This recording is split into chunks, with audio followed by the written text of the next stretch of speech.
you know that co-hosting can be your strategy in acquiring more properties? That's exactly how Sarah and I invested in our first property together. Today we'll share with you how we bought our first property together through co-hosting and why relationships are the key to success here. Hi, I'm Sarah Karakayan. And I'm Annette Grant. And together we are Thanks for visiting. We've been hosting for well over a decade, welcomed tens of thousands of guests, and earned thousands of 5-star reviews. Our portfolio continues to bring in over $1.5 million year over year, and supported not only by the industry's leading brands, but also some of the biggest media outlets. And we're here to help you with your furnished rental. Let me take you back to a time when I first moved to Columbus, Ohio, and I didn't know a soul. And so I would spend my days on Instagram, like this, Instagram stories. And I would use the geotag feature, meaning like I would tell Instagram stories where I was storying from, so Columbus, Ohio. And I would get viewers in Columbus, Ohio to pop on and watch my stories. And if you're wondering, people think it's interesting how you either clean a short-term rental, inspect a short-term rental, or just talking about short-term rentals. They do, because that is how I got almost all of my clients at the beginning. And how I first really met Sarah was online before I sat down next to her at a city council meeting. So I saw her face every day on the gram. Instagram really it was key to my growth here and in a brand new city when I didn't know anybody. And that's how this client, let's give her a fake name. That we bought the property from. I'm gonna call her Betty. Oh, okay. Betty reached out to me on Instagram, and she was sharing with me how she was disappointed in the relationship she had with her current co-host. And she was like, I really love what you're doing. I see you here on Instagram. I see your Instagram stories. I see your photos. Would you want to come and see if this property is a good fit for you? So I went over to meet her, and I talked a little bit about why she was disappointed in her current co-host. It's not because I was relishing in the fact that she was hoping that I could do a better job, but I really wanted to know, like, did she have not great expectations? Absolutely. Was this co-host doing a fine job and her expectations weren't aligned? Because I don't want to set myself up for failure. I met her at the property, and I could see that the property was not up to my brand standards, but I saw a diamond in the rough. I knew that there was a few phases it would have to go through. In the first phase, TLC, elbow grease, and you elbow will. grease. Yeah, TLC and elbow grease. It needed a deep clean. But let me just share with you that when I went to go visit, a guest had just checked out, and there was so much, and you guys are going to think this is like a terrible property. It is not. It is so cute. No, we bought it. I love her so much. But there was a rat problem. And her guest, who had just checked out, knew about it. Very old home. Very, very, very old Yeah, home. but beyond being old, very not cared for. There doesn't have to be mice in a home, even if it's old. Is a rat is different than a I mouse? don't know. You're from New York. I think we have mice, not rats. A field mouse. Yeah, it's a mouse and not a rat. Let's mice. go back. It was plural. There was a lot of poo around like the garbage. Anyway, so that is where we're at here, okay? So it had good bones, so much character. A rat. Oh, sorry. Okay. It's a rat. The neighborhood was adorable. Again, like, I care very much, and I told her that. I was like, listen, if we're a good fit, here's how much I charge, here are the services I provide, here is what I expect from the owners that I partner with, and one of those expectations is getting this up. We're gonna have to reinvest in some furniture. We're gonna have to reinvest in an incredible deep clean. I'm gonna require, for example, an extermination company to come to get rid of this issue and then stay on it, because it is a downtown property and it is an older property. So she loved everything. She was like, listen, if you can here are her financial goals. I checked the market, very reasonable. And it was a property that she used to live in and she had her first children in. It was close to her heart. Absolutely. And she cared for it, but then again, her co-host just didn't, he was riding on the coattails of a very popular time for Airbnb and short-term rentals and was just getting guests in, getting them out. Yeah. He was coasting. So much so that, like, actually, I'll never forget, the cleaner was there and he was leaving the trash liner in the trash with the previous guest's trash in it. And I didn't say anything because I'm not that bold. It wasn't your property. It wasn't my property yet. But like, I could only assume that he's like, well, the trash isn't full, so I can just let the next guest come in. I can't. That's where we were at. Fast forward, I managed it for a couple years. Fast forward, Betty got the numbers up to speed. Oh, yeah. Did the refresh, had excellent guests. Yes. I had been over there several times helping Sarah do refresh, maybe do an inspection. So I actually became really familiar with the property also. Yes, and that's key to the story. We would shoot content there. Like, we were not ashamed of being in it. It was a cute, cute property. Again, it just was not cared for. Betty decided to move. I forget if she had a job opportunity, whatever it was. She was moving out of state, and she didn't have any interest in keeping the property as an investment property while she was out of state. Not that she had to be that hands-on with it, because I truly was a full service situation for her, but she was just interested in moving her money elsewhere. She may have needed it for her new house. I don't know what it was, but she was ready to move on. And she called to tell me that she was thinking about this. And I asked her, so I didn't wait for her to ask me. I asked her, once I understand what you want to sell it for, would you consider selling it to me first before you put it on the market? Because she had a realtor that she knew, liked, and trusted. I was a licensed realtor as well. And so I knew that it probably would have to be me buying it for me to have any sort of opportunity past the managing of it. When I asked her that, she was like, I would love nothing more to sell it to you if that's something that we can work out. And then I called you. Mm-hmm. Or text message me, I forget. But that's where we're like, absolutely, let's go. And we're gonna share with you why this was an absolute easy yes. From like the first text message or call that Sarah gave me, I was like, game on, let's absolutely purchase this property. I'll never forget where I was in my car when Betty called to tell me that she was considering to sell. And immediately I got excited. I was like, this is an opportunity. I don't know what it is, but it's an opportunity. So the first person I called was my husband. And I was like, Nick, Betty called me. She wants to sell the property. I love this property. I love the location. I know there is so much room. Our market is growing so fast that it's very hard to be in a good neighborhood that still has plenty of room for appreciation. Mm-hmm. And this property to me is one of the most perfect locations because it's right on the outskirt of a really expensive area. The street is cute and beautiful, close to like parks. It's just, there's plenty of room for growth though too, okay? So I knew that. And I knew that my husband and I still wanted to grow our portfolio, but we at the time we were flipping houses. I didn't have a lot of cash, okay? And I knew that Nick and I couldn't do this on our own. I needed someone to do this with us. So, of course, immediately I thought of Annette. I was like, I wonder, and mind you, we started our Thanks Visiting business together. I think we literally started our business together in 2019, September. Yep. This is, what year is this, 2022? 2021. 2021. So like Maybe 2 years. No, 2020. No, 2021. So it's been 2 years that I've known her, and I'm already asking her to buy a property with me. Okay, you guys? Come on, let's go. So What took you so long? Well, rude. But anyway, I was cautiously optimistic that Annette would be down, okay? So I called her, and I said, you know that property that I managed? We'll call it the Audrey. That's what Annette and I ended up naming her. You know the Audrey? Betty wants to sell. Nick and I cannot buy it on our own. I don't have cash, but here's what I do have. I have the deal. I am a licensed realtor, which means we wouldn't have to pay realtor fees, which means we could get a better deal on the property and not pay those fees because I could handle this transaction without it. So, Annette, would you be interested in getting this property with me? We need to figure out the cash, and I think there's some upgrades that we could make that Betty wasn't wanting to do, but I know that if we did it, we could feel a lot more proud about this property and really position her really well. So my question to you is, when I called you and talked to you about this, what were your thoughts? My thoughts were, I was excited. It was perfect timing for me. I'd actually just cashed in on equity of another business that I had built over several years, and we had just sold part of the company, and I had a large cash infusion into my bank account. So I was prepped and ready. I'd put it it was sitting there doing its work in the market, but I really wanted to buy a property. I knew this property. I knew the neighborhood. I was very familiar because I'd gone over there several times with her, like she said, with content and even helping with hosting it. And I was like, let's go, because to me, it was like such an easy, it was like just handed to us on a platter. This perfect property. It wasn't going to have to go on the market. And we knew, we knew the neighborhood. We knew the previous owner. One of the biggest things for me is we knew the neighbors. The neighbors had never given you any sort of flack because there are shared walls on this property. It's a townhome. It's a townhome. And so that was something that, when you know the neighbors, they actually celebrated that we were hosts and enjoyed that. And so that, to me, was a really, really huge part of it. We weren't just buying a property, going to infiltrate a neighborhood and not know how the neighbors were going to handle it. I knew that the neighbors were going to be awesome. I knew this as a fellow female real estate investor. I loved being able to take over the property for her. And I was excited, truthfully, because Sarah and I had Thanks for Visiting. I was really excited for us to start buying properties together so that we could, share all that content with everyone. Take our relationship to the next level. Yeah. But I might have had the cash. The down payment.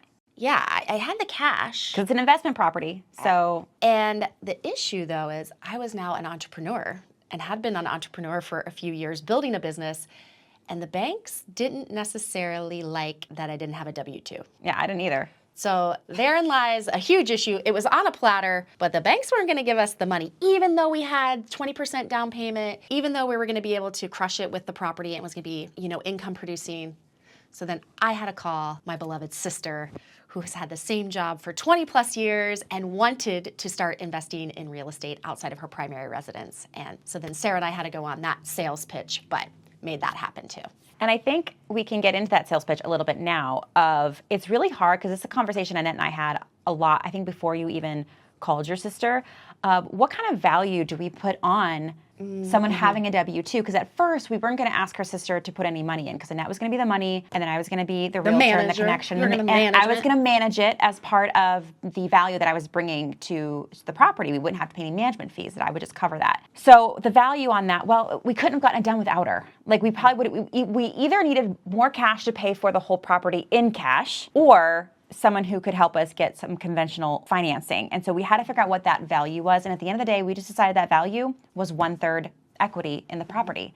So she had a third, Annette would have a third, I would have a third. Come to find out, we all as a group, when we started talking about the property, we showed it to her sister. We decided that we wanted to, and we'll get into this in a little bit, renovate the kitchen. Got the kitchen. Got the kitchen. Got it. And it looks awesome now. It does look and awesome. it's worth it. And did we overspend, baby? Yes, but we would do it all over again. So we had to decide where to get the money for the kitchen renovation, and we turned to Annette's sister. She had the cash. She agreed that it needed to be done, and it really helped us set up, and actually you can get into this a little bit, set up all of our contributions to the property. Other than having responsibility for making sure the bills got paid, Annette put in the down payment. Her sister put in the kitchen renovation and supplied the W-2. And then my job was I brought the property in, which that's been hard to add value to, but I'm managing the property, for free. And actually I just did that math last night of when I'll have contributed as much as Annette contributed on the down payment when it comes to that. So that's how we mapped it out. A lot of people ask us, well, how do you map out that partnership? And then you better believe we have a operating agreement. Right, we had to have one to purchase the investment property for the conventional lender to approve it.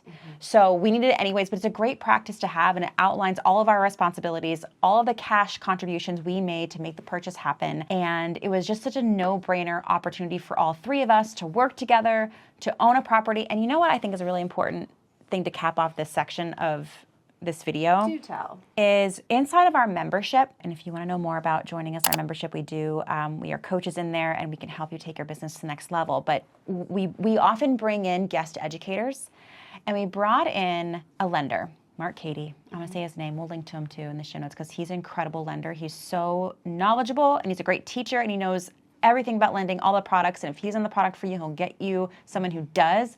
But he did a teaching that day about how to run the numbers on a property. And he talked about the importance of when you're a real estate investor, they don't all have to be these massive home runs. Right. Because that's the thing too, is Sarah and I could have bought something else together. But again, all of these things were stacking up that this would be such a perfect property. And by the way, it's so close to where both of us live. Yes. It's almost like a backyard.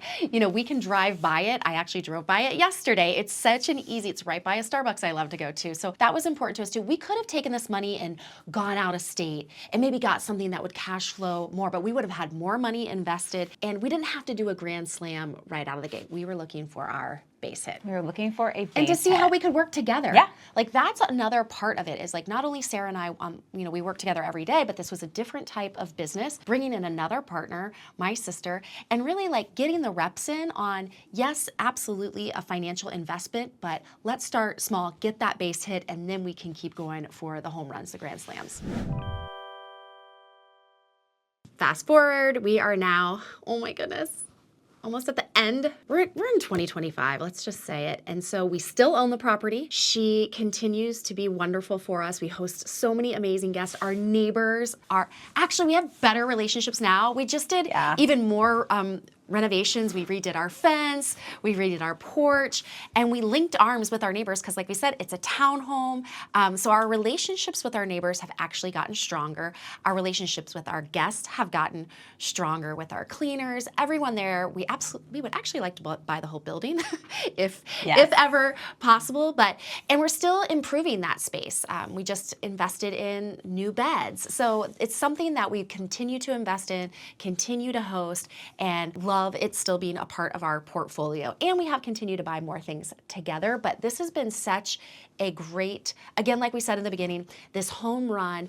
And we can share with you, this isn't a property that's like cash flowing like crazy, but the equity that we are building there, the relationships and the teamwork that we're being able to build together, Sarah, myself, and my sister, because my sister's continuing to invest with us. And it's just really taught us that lesson of how important all relationships are, and especially this co-hosting relationship. You know, actually, that Betty, the owner, when she comes back to town, she stays in the property too, which has been really cool. But thinking back to Sarah first, you know, being authentic, creating a relationship through Instagram with this particular property owner, and then co-hosting, you never really can know exactly where the relationships will go, but they are so, so important. And that's why this deal was teed up to us. So we want to share that you can do this too. Like, this is a way to continue to acquire properties.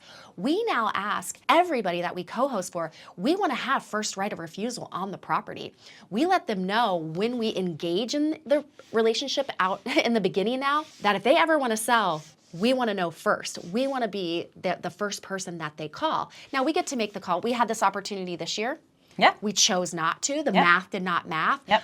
But our relationships, we now lead when we're, you know, shaking hands, signing the deal, that if they ever want to sell, we plant that seed there, because you should always have your exit strategy in mind. So please, co-hosts out there, this absolutely can be your strategy for, you know, make the money while you're co-hosting it, and then take those profits and buy the property. And if you think that is, maybe you're thinking maybe that's tacky to let a client know that you'd be willing to buy, these clients are investors. And a lot of them sometimes have different goals than we do, than, you know, buy and holding for years and years and years. And honestly, a lot of the clients that I work with like working with us because we're also investors. They know that we get them. And so if they're going to sell and make the sale easy, not have to pay fees, whether it's realtor fees, marketing fees, things of that nature, because they can still get the price they want, which Betty got the price she wanted. Right. And we were able to get it even better because we probably should have worked on that a little bit. we Right? probably could have. We probably could have got. It was actually fair. We probably could have got owner financing, but you learn these lessons. Yeah, but it was also fair. We didn't overpay. I know that for sure. All that to say that it's not tacky. No, because think about it. They know you're treating it like your own. I think it's actually a selling point of like, hey, this is how much I'm interested in your property that I would be interested in buying it. So I think it's like, it's complimentary. It's letting them know, I see you, this asset is valuable to you. I also find value in it potentially. Yes. When we decided to take on this house, Annette's sister, Annette, myself, we created an LLC for it. So that's how we decided to structure, we treated it like its own business. So while Annette and I bought it together with Annette's sister, and we owned Thanks for Visiting, this brand together, and I own other properties and Annette owns other assets, this asset is in its own LLC. It keeps it really clean. If we want to buy another property, even if it's with Annette's sister, our strategy would be to put that one in a different LLC and treat that like its own business. It has its own books and would be treated in its own P&L and balance sheet and all that kind of stuff. Operating agreement, all the things. Yeah. And we did that from day one. We were all in alignment with that. So we want to encourage you today. You never know all of the relationships that you are surrounded by. There is something epic in there right now. You are fostering that every day with your conversations, with showing up, whether it be an email, online, just going to coffee with your friends. I encourage you, who can you invest with? Who could you co-host for? You would be amazed. Start talking about it. You have to ask. But I cannot explain the depths of how networking can change your life, but you have to let people know what you're interested in, what your goals are, and you have to ask. Okay, that is the key. If you don't let them know what you want to do, they're not going to be able to be a mind reader. And that is not tacky either. People want to help other people. So I want you to make a list, like who could you co-host for? Who could you possibly partner with in purchasing a property? And just at the whole end of this, that like Sarah and I would have never imagined this property, that one person on Instagram DMing, like this property, we were actually in our local magazine, Columbus Monthly. They did a whole spread on us. And we did the photo shoot inside that property, which, aw, so cool. So just get out there, get with your network, buy the property, do the co-hosting. We cannot wait for you to share with us. So in the comments, let us know if you're gonna go out, get that co-hosting client, and go on to the next phase, which is in purchasing the property. And I am so confident that you are gonna make these connections. I want you to watch our next video. It is how to set up your Airbnb business correctly from the very start. Yes, with that, I am Sarah Caracan. I'm Annette Grant, and together we are Thanks for visiting. Talk to you next time.